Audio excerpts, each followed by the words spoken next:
অবশেষে দীর্ঘ প্রতীক্ষার পর সুপ্রিম কোর্টের ডিএ মামলার শুনানি শেষ হয়েছে। এখন শুধু রায়দানের অপেক্ষা। সরকারি পক্ষকে তাদের লিখিত বক্তব্য জমা দেওয়ার নির্দেশ দেওয়া হয়েছে 2 সপ্তাহের মধ্যে, এবং তার পরবর্তীতে কর্মচারী পক্ষ 7 দিনের মধ্যে তাদের প্রত্যুত্তর জমা দেবে। অর্থাৎ মোট 3 সপ্তাহ সময় লাগবে। কাজেই 3 সপ্তাহ পরেই দুর্গাপুজোর ছুটি রয়েছে, সুপ্রিম কোর্ট বন্ধ থাকবে। সেক্ষেত্রে দুর্গাপুজোর আগে যে ডিএ মামলা রায়দান হচ্ছে না, তা নিয়ে এক প্রকার নিশ্চিত।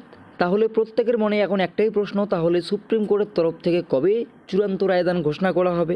তবে এরই মধ্যে সংগ্রামী যৌথ মঞ্চের তরফ থেকে সাংবাদিক সম্মেলন করে এই মামলার যে সর্বশেষ পরিস্থিতি তা কিন্তু তুলে ধরা হয়েছে। সংগ্রামী যৌথ মঞ্চ জয়ের ব্যাপারে অত্যন্ত আত্মবিশ্বাসী, কেননা সরকারি আইনজীবী কপিল সিব্বালের যুক্তি খণ্ডন করে মঞ্চের আইনজীবীরা নিজেদের বক্তব্য জোরালোভাবে তুলে ধরেছেন। মঞ্চের মতে এই মামলাটি শুধু পশ্চিমবঙ্গের জন্যই নয়, বরং সারা দেশের সরকারি কর্মচারীদের জন্য একটি উদাহরণ স্থাপন করবে। কারণ এই প্রথম কোনো রাজ্যের সমগ্র সরকারি কর্মচারীদের ডিএ সংক্রান্ত মামলা সুপ্রিম কোর্ট পর্যন্ত পৌঁছেছে। স্যাট এবং হাইকোর্টের ডিভিশন বেঞ্চে এই মামলা আগেই জিতেছে সরকারি কর্মচারী পক্ষ, এবং সুপ্রিম কোর্টও এই জয়ের দ্বারা অব্যাহত থাকবে বলে আশা করা হচ্ছে সংগ্রামী যৌথ মঞ্চের তরফ থেকে। এছাড়াও মঞ্চের তরফ থেকে রাজ্যের সমস্ত কর্মচারী এবং শিক্ষকদের ধন্যবাদ জানানো হয় তাদের সমর্থনের জন্য। এছাড়াও যে 3টি সংগঠন প্রথম এই মামলা দায়ের করেছিল তাদের প্রতিও কৃতজ্ঞতা প্রকাশ করা হয়।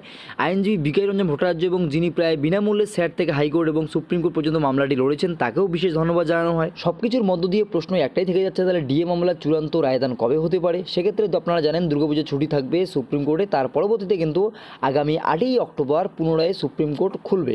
সেক্ষেত্রে আশা করা হচ্ছে যে 8ই অক্টোবরের পরেই, অর্থাৎ অক্টোবর মাসেই কিন্তু চূড়ান্ত রায় ঘোষণা হবে। সেক্ষেত্রে আপনাদের কী মনে হয়, রাজ্য সরকারি কর্মচারীরা কি জয় পেতে পারে? আপনাদের মতামত অবশ্যই কমেন্ট সেকশনে কমেন্ট করে জানাবেন।